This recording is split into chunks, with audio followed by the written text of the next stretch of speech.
Have you ever wondered what happens when you Google a website's name? That's where DNS or domain name system comes in. DNS is managed by Amazon's Route 53. Let's explore how Route 53 keeps everything running smoothly. So let's start with our agenda for this video. Starting with what is Amazon Route 53, DNS routing, domain registration, routing policies, health checks, followed by hands-on, where you will get to host your domain on Route 53. What is Amazon Route 53? It is a scalable and highly available DNS web service provided by AWS, meaning it is a service that helps people find websites on the internet. When you type a website name like www.intellipaat.com, Route 53 translates it into a code that computers can understand. Route 53 has a ton of cool features, but here we'll be discussing the three main features: DNS routing, domain registration, and health checks. So let's get into these one by one, starting with DNS routing. We already know that Amazon's Route 53 is a DNS service that provides a way to route end users to the internet applications. But what exactly is DNS? DNS or domain name system is like a phone book for the internet, which maps domain names like www.example.com to numeric IP addresses like 192.10.22.18 that computers can understand. Let's take an example to understand more clearly. Say, I need to call my friend Mansi, so I search for her name in my mobile phone. Although my phone does not initially recognize the name Mansi, once it locates her name, the search is completed, and I am able to contact her. This process is similar to how the DNS works. Just like my phone resolves Mansi to her contact details, DNS resolves a domain name to its corresponding IP address, enabling the connection to the desired website. Here's an interesting question. Why do we need domain names? Well, it's obvious that memorizing IP addresses like 192.168.10.1 isn't something everyone can do. But is that really the reason? Point is that IP addresses can be static or dynamic. Static IP addresses remain constant until they are manually changed, but dynamic IP addresses keep on changing. Why do these dynamic IP addresses keep on changing? Consider this example to resolve this query. When you're watching a show on Netflix, it automatically connects you to the server closest to your location so that you can enjoy your show seamlessly. This system of distributed servers, called a CDN or Content Delivery Network, is strategically placed across various geographical locations to deliver web content more efficiently to the users. Load balancers act as traffic police, redirecting the incoming traffic among different servers to prevent overload, hence changing the IP addresses in the process. Since the IP addresses keep on changing, we need domain names because they are constant, meaning they do not change. Inside DNS, there are entries or logs that tell the DNS how to handle requests for a specific domain name. These records define how incoming traffic to a domain name should be routed. Route 53 supports various types of DNS records. Let's take a look at all of them. Types of records. A record, address record, maps a domain name to an IPv4 address. Quadruple A record, IPv6 address. Record, it maps a domain name to an IPv6 address. NS record, name server record, specify the authoritative name server for a domain. C name record, canonical name record and alias record. Both these records redirect one domain name to another domain name. For example, even if you search for Twitter, you'll still land on X. There are more of these records available in Route 53, so I'm not going to go through all of them. But I have provided a table here. You can pause the video and go through them if you'd like to have a clearer picture of record types. Do you know you can create your own domain names using Route 53? This leads us to our next topic, domain registration. Let's say I created a website on my local server and I want to name my website as, say, Arya Rao. I want to host this on the internet so that people can access it from all over the world. And as such, I need to buy this domain name for my website. Route 53 can provide us with domain names and host our website across the internet as well. Even if you have already purchased the domain from some other website, Route 53 can still host it for you under hosted zones. A hosted zone is a place where DNS records are stored, and these records tell the internet where to locate our website. Hosted zones are further classified into public and private. Public hosted zones contain records that specify how you want to route traffic on the internet. Private hosted zones, on the other hand, contain records that specify how you want to route traffic inside an Amazon's VPC or virtual private cloud, meaning they are accessible only within one or more VPCs. After successfully hosting your website, Route 53 provides us with routing policies. These routing policies determine which responses are provided to the client DNS resolver. Now let's look at the routing policies available, starting with simple routing. This is the default routing policy where you create a new record. This directs the traffic to a single web server, such as a basic website hosted on a single EC2 instance. Failover routing. It has a backup in case something goes wrong. Example, if your main server goes down, users are sent to a backup website automatically. Geolocation routing sends users to a place based on where they are in the world. Example, if someone visits your website from Europe, they get a server which is located in Europe.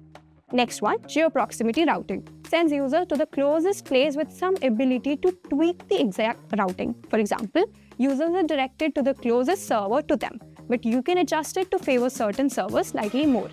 Latency routing sends users to the place that will load the fastest for them. Say, if a server in Asia is faster for a user in Japan, they'll be sent to that server. Multi-value answer routing gives multiple options and checks which ones are working. Example, if you have several web servers, users get a list of them and Route 53 checks to make sure only the working ones are given out. Weighted routing splits users among different places based on assigned percentages. Example, to test a new feature on your website, you can send 70% of users to one version of your website and 30% to another. Now, to implement these routing policies, the status of servers must be constantly monitored. How does Route 53 do that? Well, that is achieved by health checks. In Route 53, health checks are the features that monitor health and performance of your web application, servers, and other resources. They ensure that the traffic is directed only to the healthy servers. Based on the type of health checks provided, this is further divided into 4 categories. Health checks that monitor an endpoint, health checks that monitor CloudWatch alarms, health checks that monitor other health checks, and Amazon Route 53 Application Recovery Controller. So let's start with health checks that monitor an endpoint. These monitor the health and performance of specific endpoints such as web servers, email servers, or any other IP-based resources.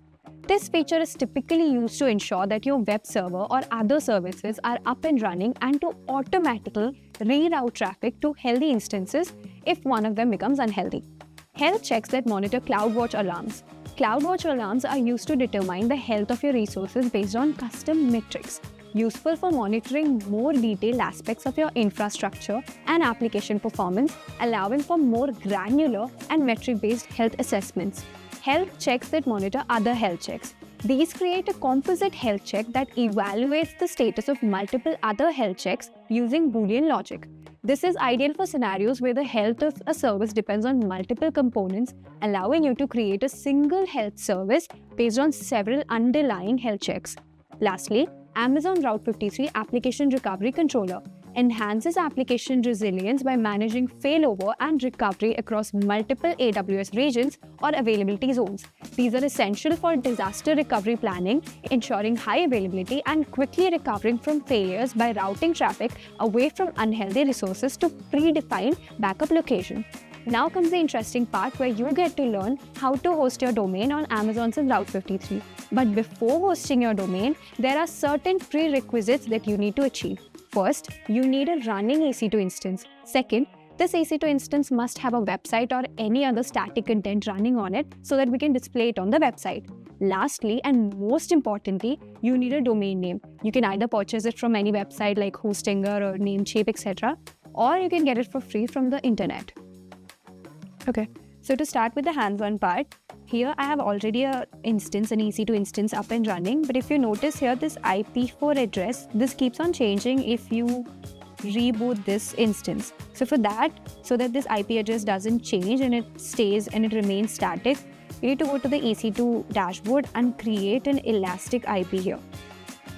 I've already created 2 elastic IPs. You can select one of these and click on allocate elastic IP and select the availability region as the same one in which your EC2 instance is there. Then click on allocate. I've already allocated my elastic IP to my EC2 instance, so I'm not going to allocate it again.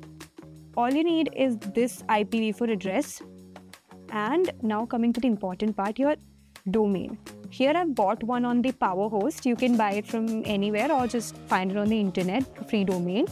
Here I've hosted it on the Power Host, and from here, make sure that inside of this, the IP address that you're giving is the same one as the one which is running on your EC2 instance, meaning the EC2 instance IP4 address and your domain's IPv4 address should be the same.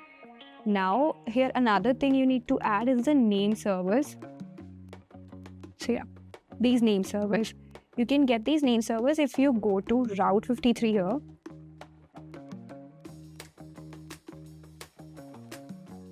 And like I said before, go to hosted zones.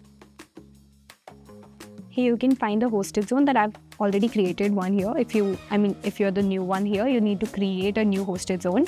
But I've already created one, so here is my hosted zone that I created. If I go into the details of this one, you can see there are multiple records available here. Remember how we discussed about the record types? These are the record types. This is the NS record, the name server record, and this is the A record. This one you need to create on your own. You need to go to create record. And yeah, this is the place where you add this IPv4 address. Put it in here. And you can click on create record. I've already created one, so I'm not going to create it again. And this will create an A record for you. This NS record, these name servers, the 4 name servers you're getting, these are the servers on which your website will be hosted. You need to give those 4 name servers right here. And then if you wait for some 15-20 minutes, you can see that your website will be hosted. See? So that's all about how you host your domain name on Route 53. Before you leave, if you like this video and if you want more of these videos, consider hitting the bell icon and subscribing to the Intellipaat YouTube channel. That's all.